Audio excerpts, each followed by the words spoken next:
रामकृष्ण हरी मंडळी, आज आपण संत तुकाराम महाराजांच्या गाथेमधला अभंग क्रमांक 119 हा पाहणार आहोत. उपदेश तो भलत्या हाती, झाला चित्ती धरावा. नये जाऊ पातळवरी, कवटी सार नारळी. स्त्री पुत्र बंदी जन, नारायण स्मरविती. तुका म्हणे रत्न सार, परी उपकार चिंधीचे. उपदेश तो भलत्या हाती, झाला चित्ती धरावा. संत तुकाराम महाराज सांगतात की चांगला उपदेश कोणाकडून मिळावा हे पाहू नये. तो जर योग्य आणि हितकारक असेल तर तो मनात स्वीकारावा. ज्ञान देणाऱ्या मनुष्य मोठा, लहान, गरीब किंवा श्रीमंत आहे याचा विचार करू नये. ज्याप्रमाणे एखाद्या ठिकाणी पडलेले मौल्यवान रत्न आपण उचलतो, त्याचप्रमाणे चांगले विचार जेथून मिळतील तेथून स्वीकारले पाहिजे. एखादी गोष्ट आपल्याला योग्य मार्ग दाखवत असेल तर तिचा स्वीकार करणे हे शहाणपण आहे.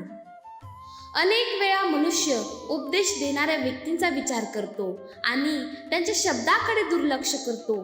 पण संत सांगतात की व्यक्तीपेक्षा विचारांचे महत्त्व मोठे आहे.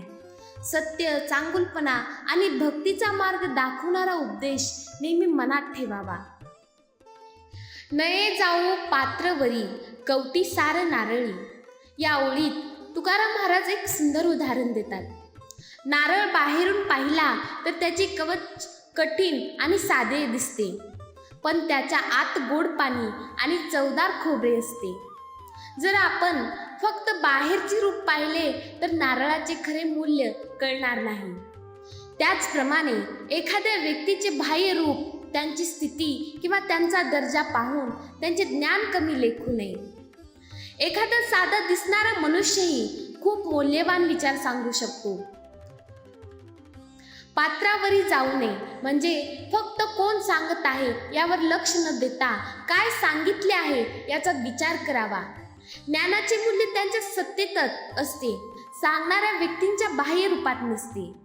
जसे नारळाचे कवच फोडल्यावर आतले सार मिळते, तसेच माणसाच्या बाह्य रूपापलीकडे जाऊन त्यांच्या विचाराचे सार समजून घ्यावे. स्त्री पुरुष पुत्र, स्त्री पुत्र बंदीजन, नारायण स्मरविती. या ओळी संसारातील नात्यांचा उल्लेख केला आहे.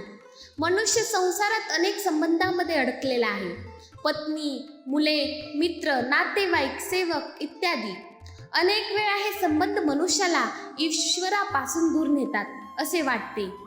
पण तुकाराम महाराज सांगतात की हे संबंध आपल्याला नारायणाचे स्मरण करून देणारेही होऊ शकतात.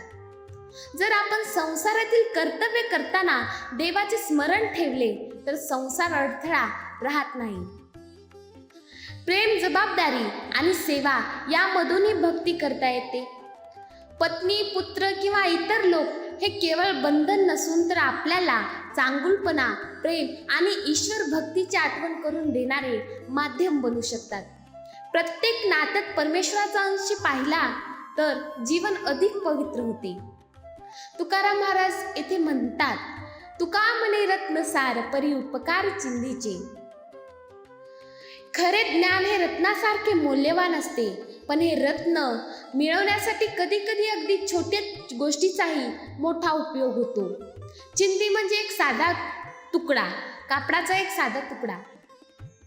एखादी मौल्यवान वस्तू स्वच्छ करण्यासाठी किंवा जपण्यासाठी साध्या चिंधीचाही उपयोग होतो. त्याचप्रमाणे मोठे ज्ञान मिळवण्यासाठी छोटा उपदेश, छोटा अनुभव किंवा साधी घटना देखील कारणीभूत ठरू शकते. म्हणून कोणत्याही चांगल्या गोष्टीला कमी लेखू नये. छोट्या गोष्टींमधूनही मोठे ज्ञान मिळू शकते याचा विचार करावा. या अभंगात तुकाराम महाराज आपल्याला नम्रता, विवेक शिकवतात. चांगला विचार कोणाकडूनही मिळवला तरी त्याचा स्वीकार करावा. ज्ञान देणाऱ्याची जात, रूप, संपत्ती किंवा परिस्थिती न पाहता त्यांचे ज्ञानाचे मूल्य ओळखावे. बाह्य रूपापेक्षा अंतर्गुण गुण महत्त्वाचे आहे. जसे नारळाच्या कठीण कवचामध्ये गोड सार असते, तसे साध्या दिसणाऱ्या व्यक्तींमध्येही मोठे ज्ञान असू शकते.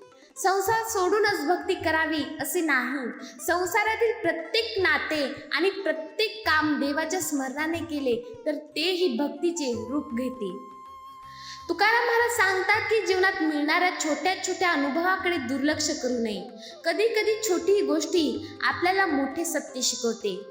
या अभंगाचा मुख्य संदेश असा आहे की चांगले विचार स्वीकारावा, व्यक्तींपेक्षा ज्ञानाला महत्त्व द्या आणि संसारात राहूनही ईश्वराचे स्मरण करा.